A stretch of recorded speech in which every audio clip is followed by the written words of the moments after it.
ओम साई राम। साई का दर्शन चैनल में आप सभी का स्वागत है। आज हम जब बाबा देहधारी थे तब की साई लीला लेकर आए हैं। अभी सन 1915 में गुरुवार के दिन बाबा ने दीक्षित वाड़े में लगा अपना चित्र बालक राम व मुक्ता राम के हाथ राजू भैया नायक के पास भिजवाया। ये राजू भैया नायक की ही हम आपको ये साई लीला सुना रहे हैं। तो बाबा ने अपना जो चित्र था वो अपना चित्र बालक राम व मुक्ता राम के हाथ राजू भैया नायक के पास भिजवाया। चित्र को सिंहासन पर रखा गया व उसकी पूजा व रुद्राभिषेक किया गया। उसी दिन अन्नदान भी किया गया। जब मुक्ताराम झंडा फहराने के लिए छत पर चढ़े और झंडे को खींचा, उन्होंने झंडे को जैसे ही खींचा तभी उनका हाथ दर्द होने लगा। तभी बाबा ने एक भक्त को बुलवाकर उससे उनके हाथ की मालिश करवाई व बोले, अल्लाह मालिक गरीबों का रक्षक है। अब बाबा ने ऐसा कहते ही बाबा ने जैसे ही कहा तभी मुक्ताराम झंडा फहराने में कामयाब हो गए। एक बार हारदा में प्लेग रोग का प्रकोप फैल गया था।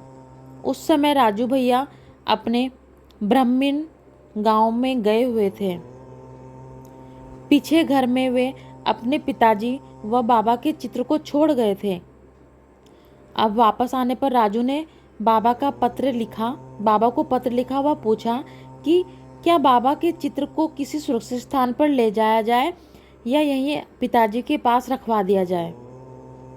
तब बाबा ने चित्र को वहीं रखकर उसकी प्रतिदिन पूजा करने की आज्ञा दी और उनके पिताजी को अपने पास शिरडी बुलवा लिया। एक दिन बाबा के चित्र के सामने 2 मरे हुए चूहे पड़े मिले। राजू ने घबराकर बाबा को शिरडी का एक पत्र भेजा। शिरडी में बाबा को एक पत्र भेजा उन्होंने लिखकर। तब बाबा ने उत्तर में कहा, हम क्यों डरें। बाबा के वचनों से आश्वासन पाकर राजू वहीं रहे व उन्हें कोई तकलीफ नहीं हुई क्योंकि उधर प्लेग फैला हुआ था।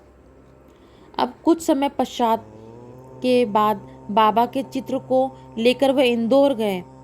सन 1937 में अब राजू ने स्वप्न में देखा कि बाबा उनसे कह रहे थे कि घुटने से नीचे की मेरी टांग सफ़ेद चींटियां खा रही हैं। अब उनको ये स्वप्न आया कि बाबा ने मुझे ऐसा क्यों कहा कि उनके जो चित्र है, मेरे जो घुटने से नीचे की टांगें उन्हें सफ़ेद चींटियां खा रही हैं। अब जैसे ही अगले दिन राजू जब सोकर उठे तब उन्होंने देखा कि बाबा के चित्र को देखा तो कुछ सफ़ेद चींटियां बाबा के चित्र को खा रही थी।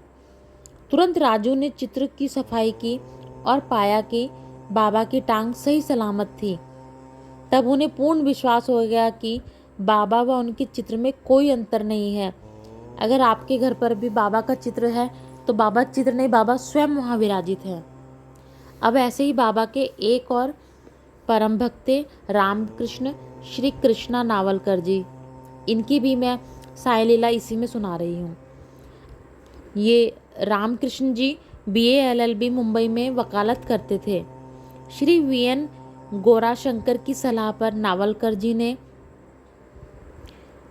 सन 1924 में साठेवाड़ा खरीदा था।